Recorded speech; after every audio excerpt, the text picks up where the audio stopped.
Hello everybody and welcome to the webinar series Understanding the New Charter of Aged Care Rights.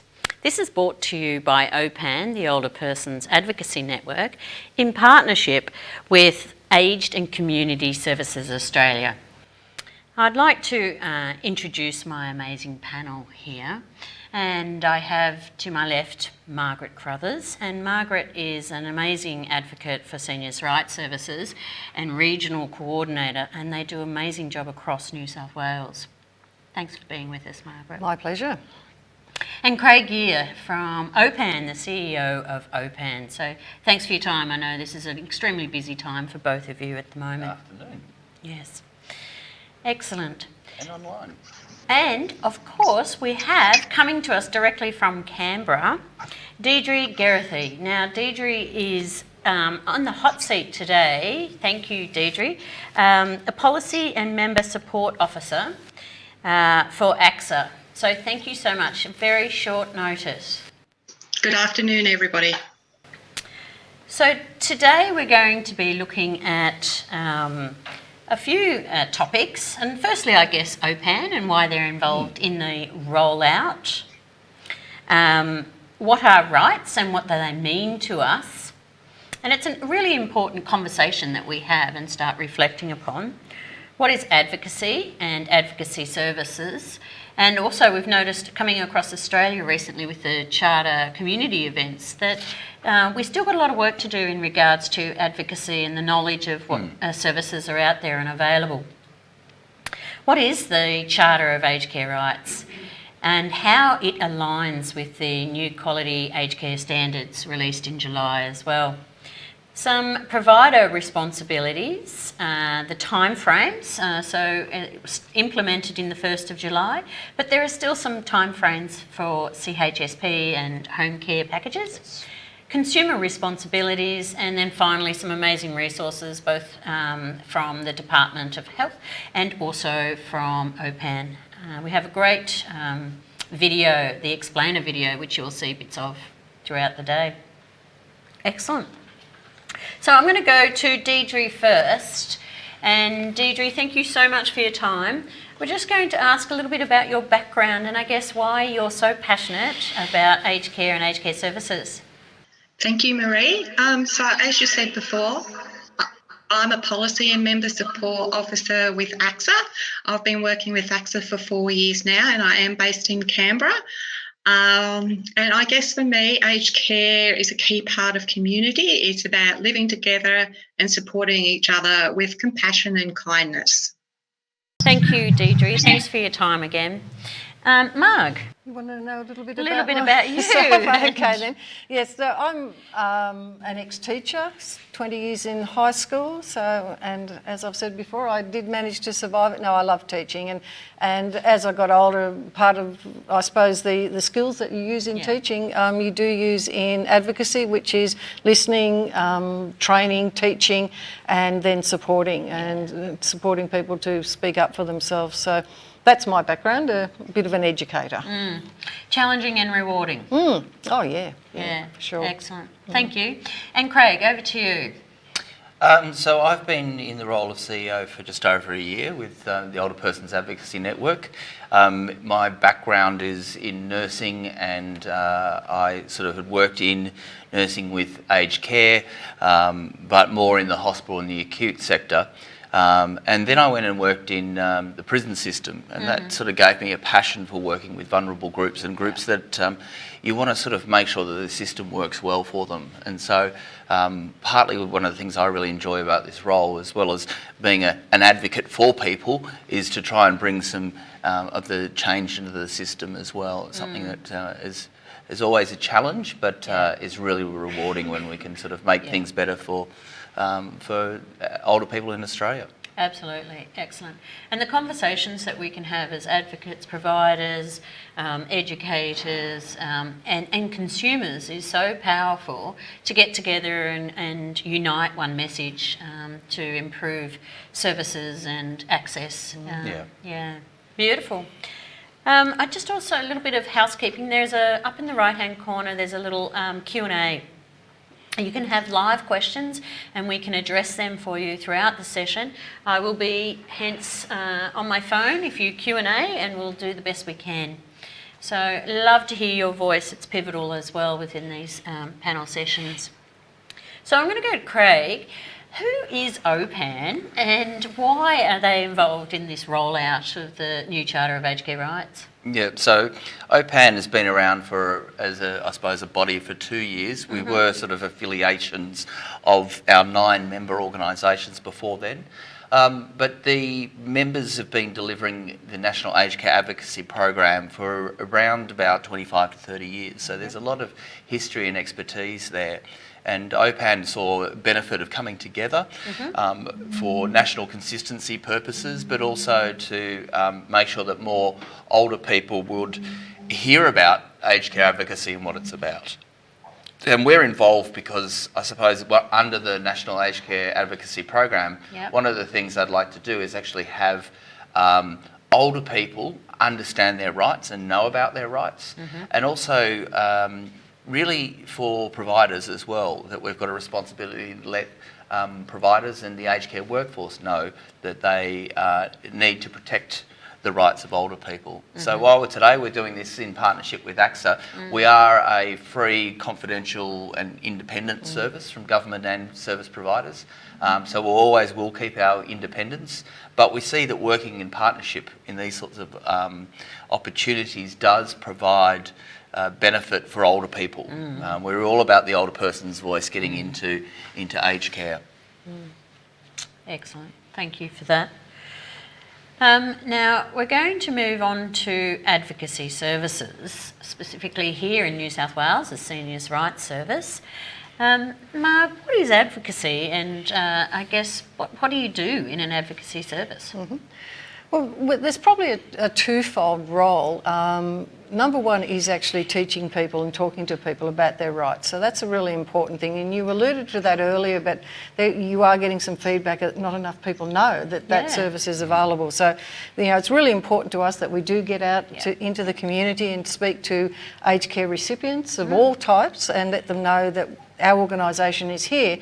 So that's the rights information part of our service, but we also do actually advocate for people, and that role is basically one of listening to concerns, offering what options are, and offering people to either go and self-advocate and speak for themselves, or we will actually advocate on their behalf for the people who don't feel confident in speaking up for themselves. So our job is really to try and nip issues in the bud early. If people come to us and we can talk about it, and we can ring up an aged care provider and say, look, Mrs. Smith's come to us, these are her concerns, what can we do to work together to sort these issues out? So we're really about making sure that we eliminate issues by getting to them early, and we encourage people to speak up. I know some people are reluctant to speak up, some are not, but if we encourage people to speak up, encourage people to get help, that's what advocacy is. We're here to help and to encourage them to access their rights, basically. We've got some training on the OPAN website that's called Talk to Us First. And that really takes through for seeing this is a aged care workforce webinar that we're talking to people out there. It actually steps you through sort of some of the roles of an advocate and how that advocate can walk beside someone and can walk behind them to allow them to have their voice, or can walk out in front if the person feels that they need that assistance for someone to speak up about them. But I'd encourage people to go and have a look at that training there, which can tell people how to access an aged care advocate right across the country. Fantastic, yeah. And that power in providing the skills and a skill set to be able to have a voice, to have confidence, to use the charter and say these are the care needs that I can communicate with the provider, carer, etc. Really part of the important part of the standards and standard 6.3 now. And people always feel empowered if there's someone beside them. We all know that it's much better to act with someone to help you than to act alone. And you do feel more empowered if you've got someone by your side. Yeah, beautiful.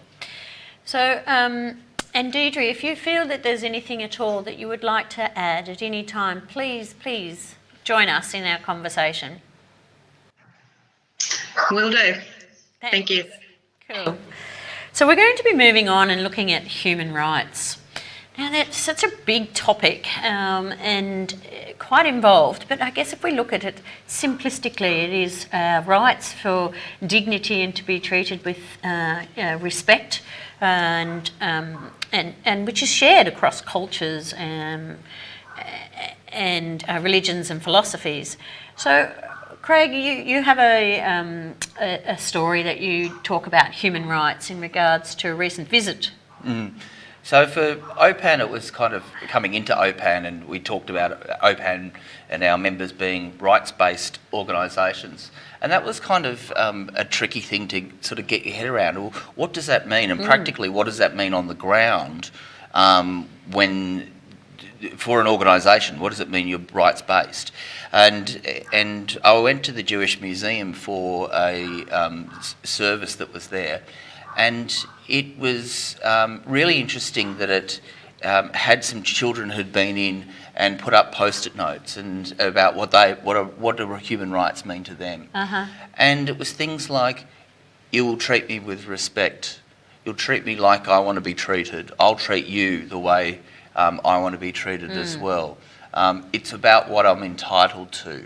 It's about how as an Australian I'll be treated. Yeah. So there's a lot of these terms in there around respect and dignity, and often it is sort of, I suppose, like with the Holocaust, only a time when those rights are taken away or impinged upon that you sort of realise what it is that are right and what it is when you lose your rights. Yeah. And we see that in aged care, there's something that are really important, because we don't have a Bill of Rights or a Charter of Rights right across Australia, but we do have a Charter of Aged Care Rights, and that's really important. And the rights tend to give people a voice, don't they? And that, that seniors' rights slogan, which is your rights, your voice. And if people know they have rights, then they know they have the right to speak up, and that really is empowering. Oh, it's extremely empowering, and the rights themselves are so written so beautifully, and I think in an easy manner that you can utilise them as a conduit and communicate to say what it is that you are feeling. Sorry? Did you add something? Oh, sorry, Deirdre, let's hear from you. Yes, I was thinking about this before, and in one sense, wouldn't it be nice if we didn't have to write down, what our human rights are, in the world? But once again, human rights for me are about community, living together and supporting each other, and as Craig said before, respecting each other.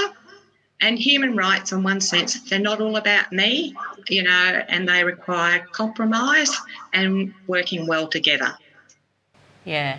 Again, very articulate, and it's so important that we remember that we are community and we're working together, and it's fantastic. Thanks, Deirdre. All right, so let's move on now to the Charter of Aged Care Rights. And I have here with me a little booklet that's actually from the department, and this is a wonderful resource, and on page 1 you'll see that all the 14 rights are on the front page. So we might go as well to another resource which is just fantastic, is the explainer video, which is available on the OPAN website. This is a great video that explains the Charter of Aged Care Rights. From the 1st of July 2019, the Australian Government is introducing a new and simpler Charter of Aged Care Rights for those you provide services to, regardless of the type of aged care they receive. The people you provide services to still have the same legal rights as all Australians. The Charter of Aged Care Rights add to these and are designed to help put the focus on the consumer, giving them choice and making sure they are treated with respect. This video aims to help you understand their rights and what your obligations are as a provider of aged care services receiving funding from the Australian Government. Let's go through all 14 of the new rights of those you provide services for. They have the right to safe and high-quality care and services. They have the right to be treated with dignity and respect. They have the right to have their identity, culture, and diversity valued and supported. They have the right to live without abuse and neglect. They have the right to be informed about their care and services in a way they understand. And they have the right to have access to information about themselves, including information about their rights, care and services. They have the right to have control over and make choices about their care, personal and social life, including where choices involve personal risk. They have the right to have control over and to make decisions about the personal aspects of their daily life, financial affairs, and possessions. They have the right to their independence. They have the right to be listened to and understood. They have the right to have a person of their choice, including an aged care advocate, support them or speak on their behalf. They have the right to complain, free from reprisal, and to have their complaints dealt with fairly and promptly. They have the right to personal privacy and to have their personal information protected. And finally, they have the right to exercise their rights without it adversely affecting the way they are treated. That's an amazing little video, and the characters really come alive. They're just fantastic. So the Charter describes the rights of aged care consumers and puts the consumer at the centre of all care. And it's I think they're so powerfully written, and I keep saying that over and over and over. Now we've got some Q&A, which has come through really quick and fast, which is fantastic. And this is from Susan. What is the difference between the previous 4 charters and the new single charter? Oh, good question. And Deirdre, I'm going to come to you in a second as well about this, because Deirdre and I were both involved with some of the working groups that sort of tried to bring the 4 lots of charters all together. And I suppose what it was before was, as things have evolved in aged care, people saw rights were important, and putting the consumer first was important, but they'd written it depending on where the program was. And so there what was aged care service? Yeah, what type of service we were. And I suppose as it worked through, you sort of worked out and said, well, hang on a minute, my rights should be the same no matter where I am. And that way, when you suddenly got to a single set of standards, of quality standards, you then sort of needed to have a single set of aged care standards. I mean, Deirdre, your view of sort of where this came from around the Charter of Rights and the single charter? Yeah, I agree with you, Craig. It was having, it came with a single quality framework starting from the 1st of July, and aligned with that was having one Charter of aged care rights. So I agree with you. I mean, your rights are the same whether you're in home care or residential care. So it's bringing all that together and then simplifying it as well, and using, I think, quite simple language to make it easy for everybody to understand. Well, certainly done a great job. Yeah. And I think one of the good things about having a single set of rights is it can follow you right through the aged care system. So you know that it's there. It's a consistent and constant thing that's going to be part of your aged care experience, knowing that you've got one set of rights there. Yeah. Well, the type of care you might be getting or the location might be different. Yep. Your rights don't differ Don't just change, because of where they don't change because of that. Yeah. At least you get to learn them and keep them through. Yeah. Keep them with you as you go through. You'll know all 14 off by heart. By heart, exactly, by the end of it, yes. Absolutely. Yes. And I think also if you're preparing or thinking about looking for aged care services and knowing your rights before you even go in, and knowing and being prepared and looking at providers and I guess reflecting on your ageing. This is so powerful as well to preempt and get in, follow you all the way through. Some people have actually talked about, I think it was at our Newcastle webinar, they talked about the importance of aged care directives and actually also almost embedding some of the rights within your advanced care directive, advanced care directive, and actually saying these are the things that are important to me, and I want it done this way. And it's a good way of framing up to think about the 14 for older people, or for aged care workers to take people through the 14 when they're developing up planning tools and those sorts of things, because you start to go, that's who this person is. That's what's important to them. That's what needs to go into their plan. And suddenly you sort of get this more balanced relationship between the two of you. I think I've spoken a bit about how when you're in aged care, just because you're a recipient of care, and it happens in acute care as well, where you forget about that you're delivering support to this person, care to this person, but in doing that they're very reliant on you, and in being reliant on you there's a power differential. And that's no one's fault. It's not because you're going out to try and lord it over someone, but it's just a natural thing of someone having to be a recipient of care. They lose a bit of their power, and this is a good way to bring that balance back, I think.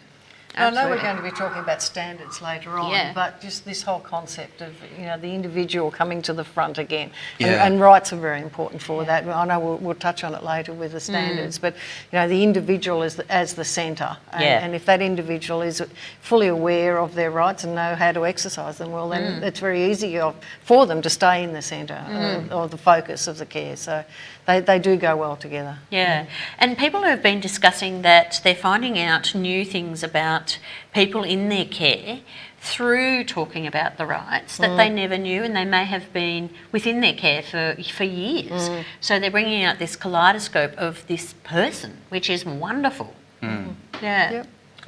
Excellent. Good. We're going to extrapolate now what right is what resonates with you. So I'm going to go to Marg first. Okay, well, I think I'm obliged to actually say that the right to have an advocate is very important. It's part of my bread and butter, and we've got to look after our futures, haven't we, as advocates? But no, I think it's very important for people to know that there is support out there. And I know a number of people have spoken about the fact that they worry about people who do not have support. Lots of people have got family, and it's really important that they know that family are there for them. But if you don't have family available, or you don't have any family who are coming to visit you, or your family live in another country, it's important for people to know that they have the right to have someone else, and that's where our service comes in. We do support family members and we help family members, but to speak on behalf of older people if they want us to, but certainly the right to have an advocate is very reassuring for someone who is older, and it just fits in with all the other rights, because if you know you've got someone on your side, someone who's supporting you and advocating for you, then you know all your other rights are being looked after because they're going to speak up for those rights. So at the moment that's my favourite one. Such an important role you have. Yeah, it is, and it's really frustrating at times when people say that they don't know about our service, or I wish I'd known about your service earlier. And it's really important that these videos are available, or these webinars, and later on they'll be available as videos. And it's really important that staff know about our service as well, because staff can refer people to us. And it's really important that, staff say, we can be advocates, and at times they can. But there are times when an older person needs an independent advocate and an independent voice. And so staff can work with us to assist the older person, and that's really important.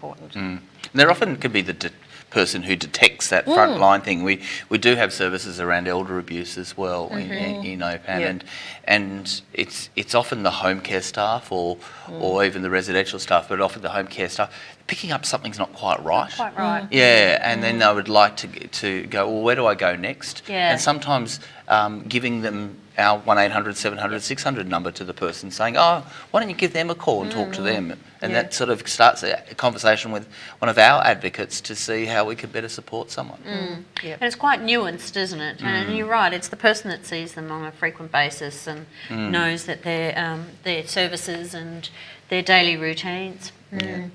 Beautiful. So what's your favourite, Craig?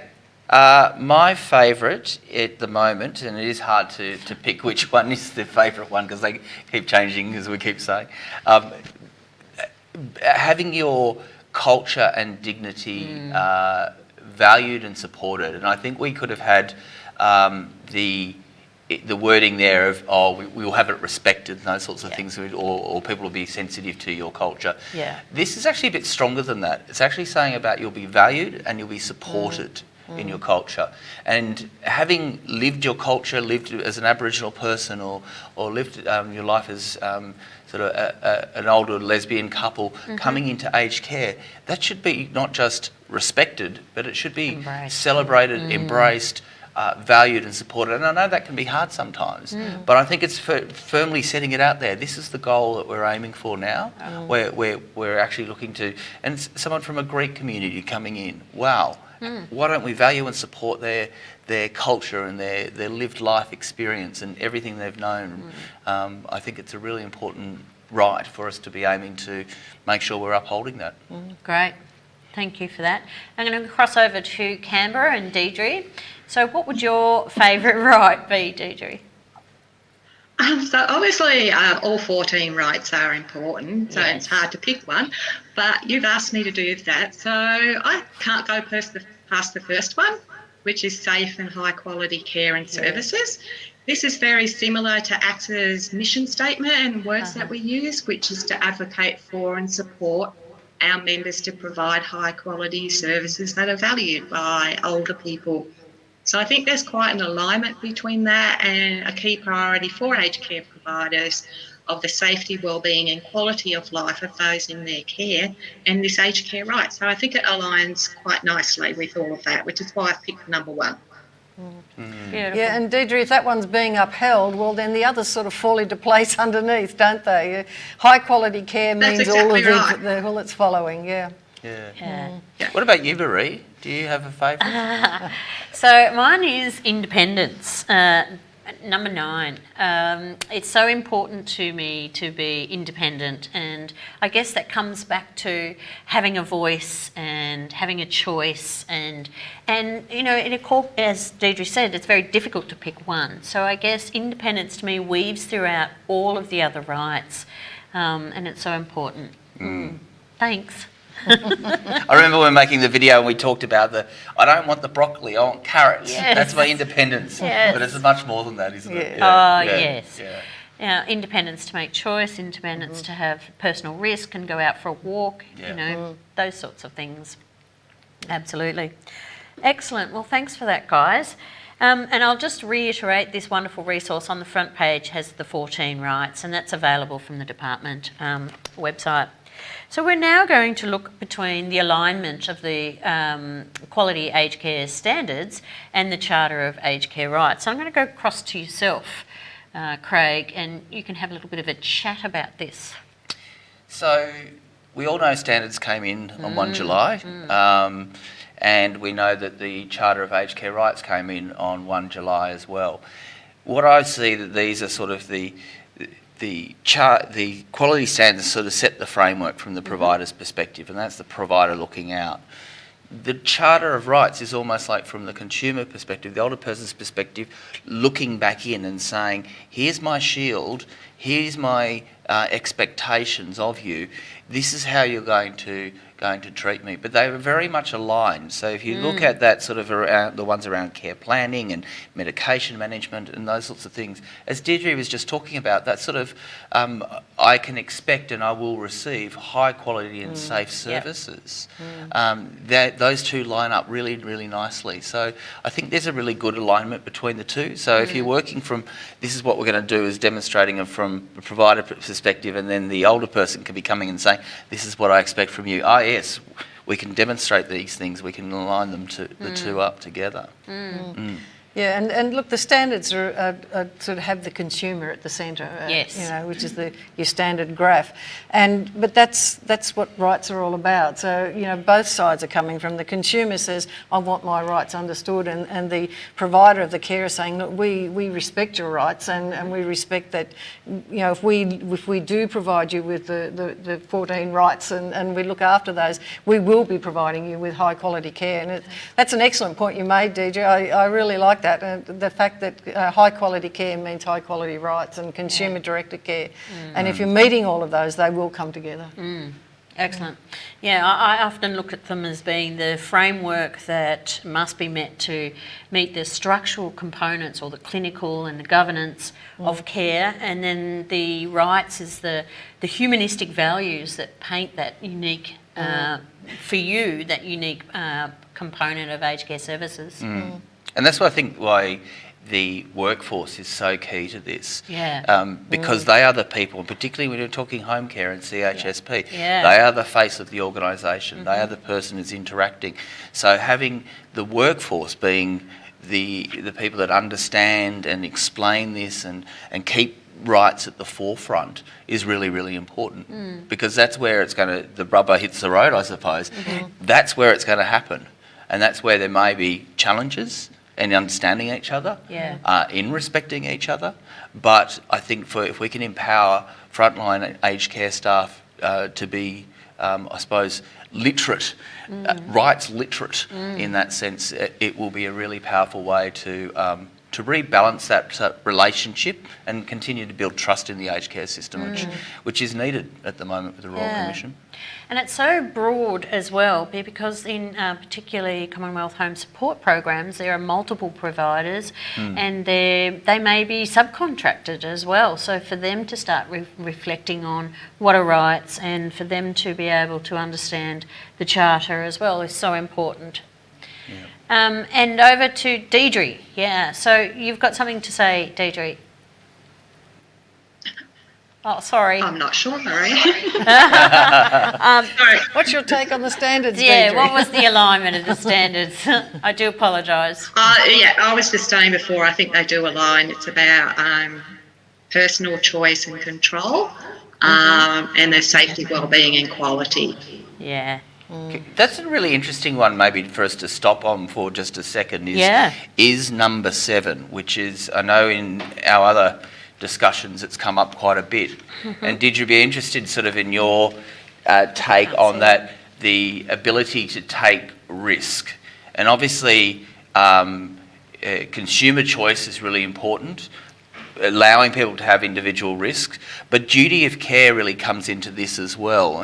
And I think that sometimes that's hard for frontline staff to know. How do you balance that? I mean, from provider land, what does it actually entail, and what can providers do to actually make it more easy for staff to understand that natural balancing?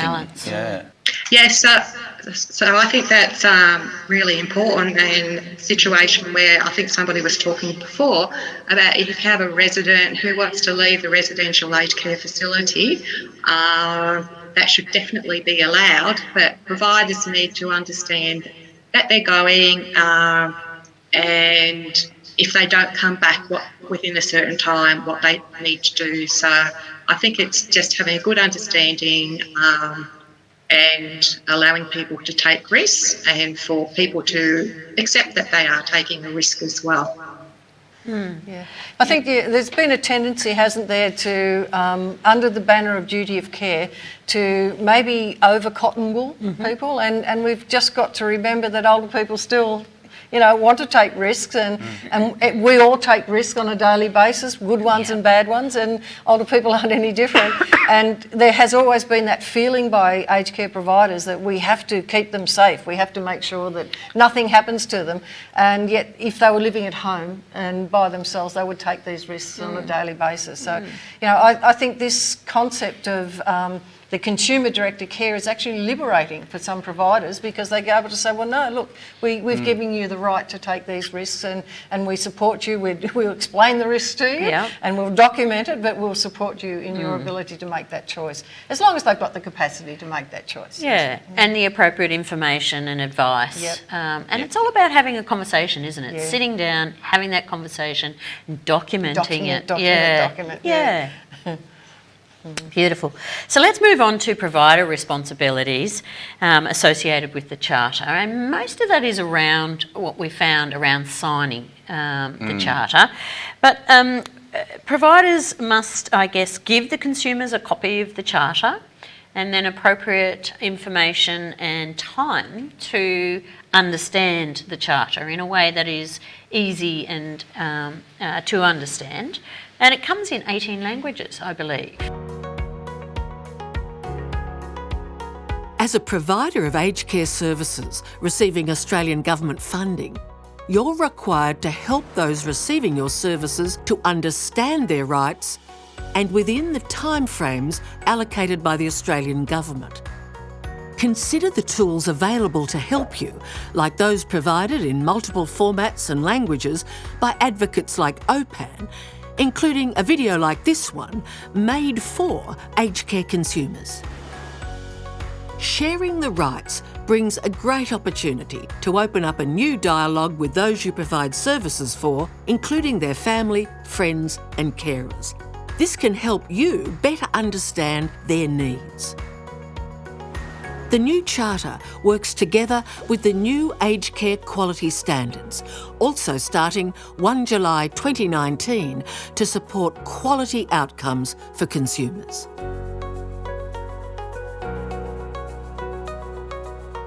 While people receiving aged care have these rights, they may need to be reminded that others have rights too, including you. Everyone should feel safe and respected. They may also need to consider any existing care agreements previously made with you. What are some of the common responsibilities in regards to providers around signing the Charter or around the Charter? So one of the rights in there is about I have the right to be listened to and understood, and I think that sort of brings out some things here around that providers need to take time probably with people, not to try and do this in one sitting.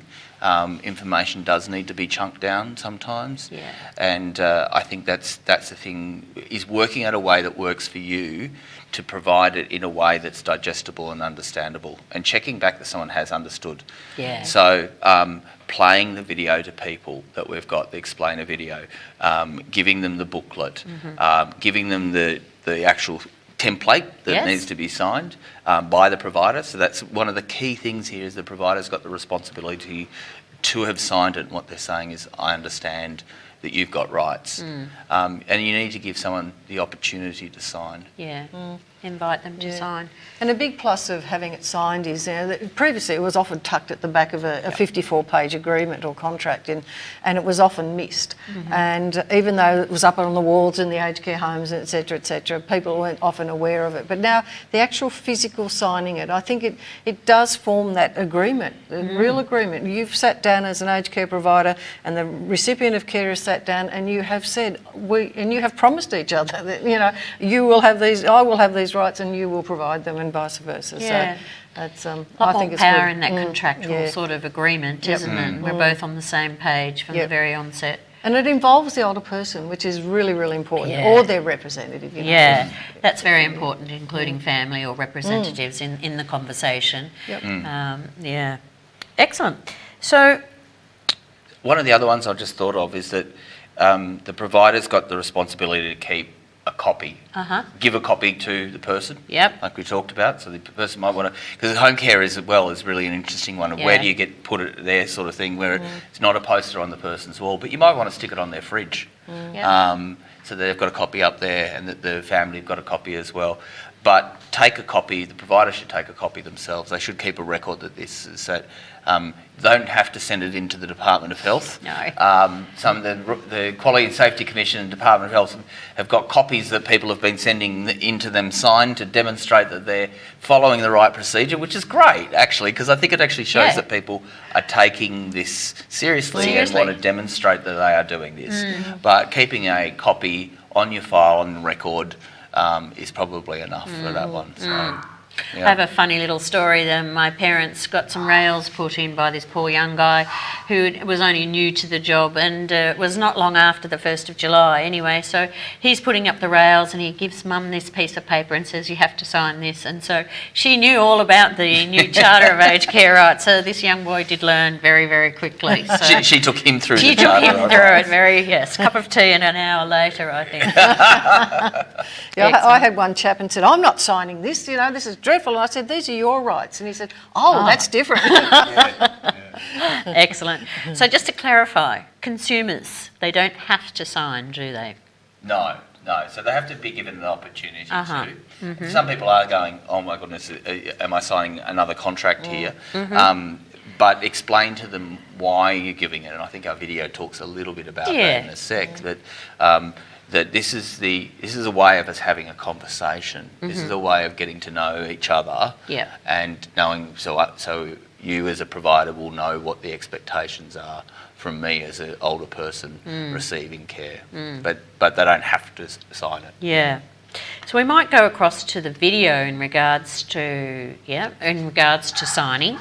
It's all part of, there's just snippets, but there's one big video available on the OPAN website that you can utilise for education.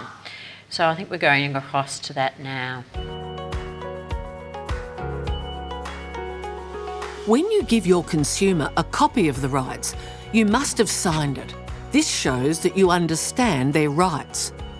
If they're comfortable doing so, we encourage aged care consumers to sign their rights. By doing so, they're showing you that they understand and recognise their rights. Consumers don't have to sign, however, and should receive the same care and services regardless of them signing or not. If your aged care consumer is not comfortable signing, or they have concerns about their rights not being upheld, they will be encouraged to talk to you, their friends, family or carer, or for independent help to contact OPAN, the Older Persons Advocacy Network, on 1800 700 600, or by visiting opan.com.au. Alternatively, they can ask for more information, give feedback or raise a complaint about their services with the Aged Care Quality and Safety Commission by calling 1800 951 822 or by visiting agedcarequality.gov.au. If you have any concerns about the rights of those you provide services for not being upheld, please discuss this with your manager. Or if you can't resolve the issue, you may anonymously raise a complaint to the Aged Care Quality and Safety Commission by calling 1800 951 822 or by visiting their website at agedcarequality.gov.au. Remember, if you would like more information or tools to help you share the rights with those who receive care, visit opan.com.au. The Charter of Aged Care Rights, proudly shared by OPAN, the Older Persons Advocacy Network, and quality aged care providers across Australia. Again, I think that video very clearly demonstrates how we're invited as a consumer to sign that, and that it's all about our rights. However, there are consumer responsibilities as well. So, Deirdre, I was just wondering, perhaps did you have anything further to say in regards to provider responsibilities? Yes, thanks, Marie. I just thought I might summarise the four key things that providers need to do. Make sure they provide a signed copy of the charter to clients in accordance with the timeframes. Providers need to assist the client to understand, have a discussion, ask questions, make sure they understand, and give them an opportunity to understand. Providers also need to give clients an opportunity to co-sign a copy of the charter, although clients are not required to sign it. And finally, as Craig was talking before, make sure you keep good records of and a copy of your signed charter. Excellent. Thanks, Deirdre. Thank you. All right, so let's go over to charter resources.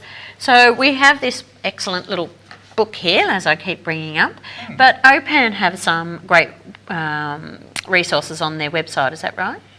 Yeah, sure. We've got the booklet there, and the booklet is available through link to the Department of Health's website, so you could actually order a whole bunch of those. I think it's really, it's a great opportunity to give, and we'll touch on the responsibilities, which is kind of a bit of the elephant in the room, the consumer responsibilities, but the booklet does a really good job of explaining some of those, pages 10 to 13. That's right. So that's a way, I suppose, in actually getting those sorts of nuances through as well, and it's something that's quite digestible. We've got the explainer videos, both for providers and for consumers that are on there. There's some translations of those. And then we've also got other things that we're doing at the moment around our Elder Help app, and we've got some other ones of these webinars and live events. We've got some live events coming up in different locations that, Marie, you're going across the country to talk to everyone about the charter. So if people are in these locations, come join us, because they've been really powerful conversations, because there'll be workforce providers, consumers, families, educators, all in the same room, and there's some great conversations out there.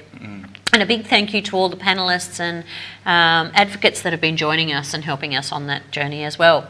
Timeframes.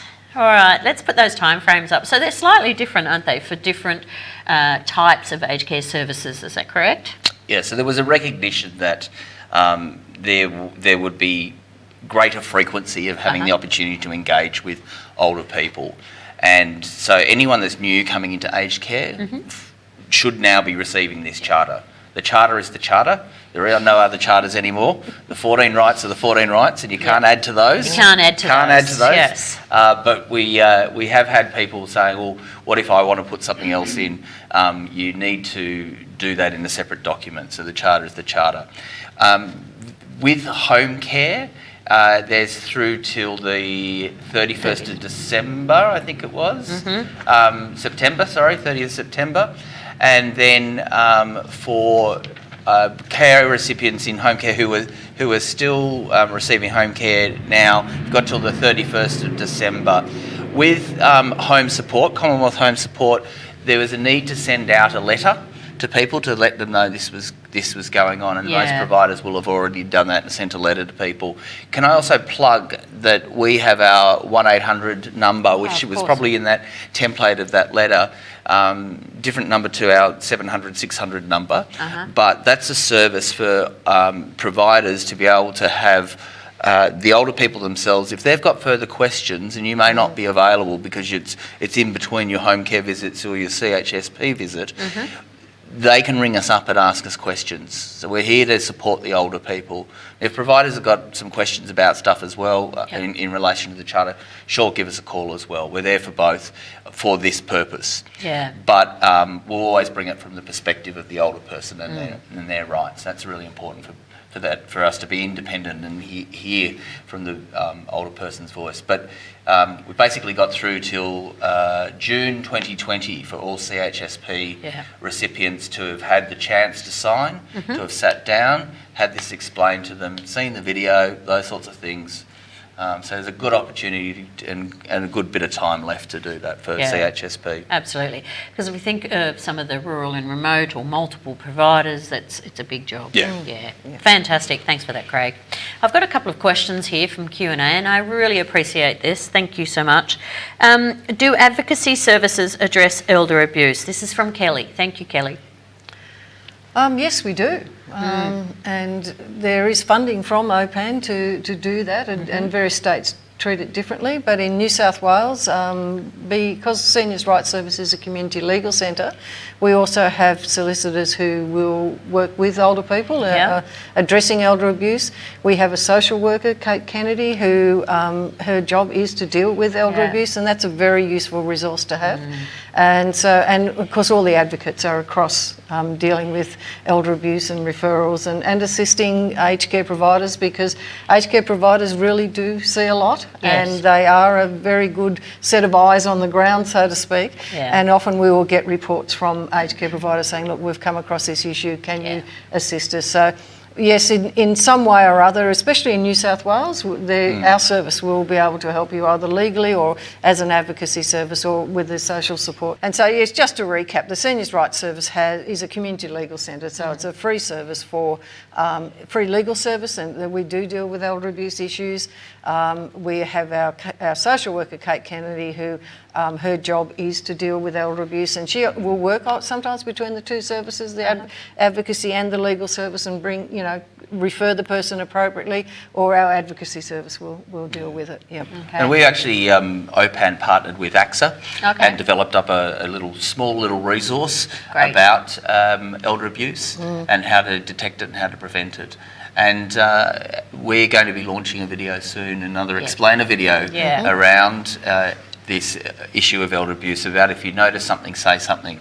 So by going through the 1800 700 600 number, you'll be able to get through to one of the advocates who will put you through to either the National Elder Abuse Helpline or one of our services. So we do have similar sorts of services in different states and territories, just structured slightly differently between them where their focus is. But there's some really good expertise within the OPAN member organisations, the service delivery organisations, about how to sensitively deal with this.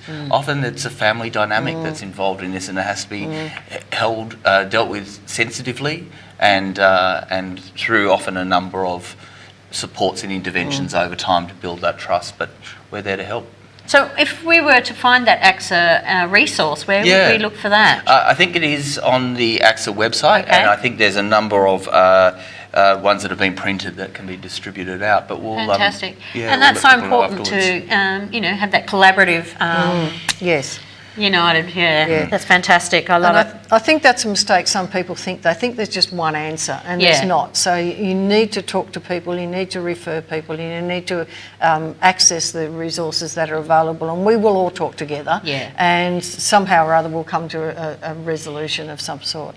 Okay, fantastic. One last very quick question. Will providers be audited? If so, what evidence will they need? Carolyn. So I'll see if Deirdre's got anything to say on this one, but my understanding is that this will be part of what the assessment services will look at, and or the assessors, and that this will form, I suppose, where's your evidence that you've explained it to people? What's your documentation about who you involved in the discussion? And what other steps as the organisation? What innovative ways are you doing this to bring this to life for people? That this is not just I know a tick list for 1 July, everyone was looking for that, but the more that we can bring this and have this as about almost like our DNA of how we work together, the more we'll put this into just business as usual. We talk rights, we talk about respect, we're putting the consumer at the centre. This was what brings it real, and this is effectively what the assessors are going to be looking for now. Yes, they'll look at your clinical governance and those sorts of things, and your medication incidents and management of those. They'll look at your complaints, yes, but if you have living and breathing this through your organisation, then I think that's very strong evidence. And there is that idea that the assessors will be actually talking to the recipients of care Yes. as well, so they'll be asking them. And so it's very important that they know what their rights are, and they know that you have informed them of their rights. So. Absolutely. In regards to that, I've met a couple of residents not long ago, and they're all having residents' reflection on the rights, so right of the week.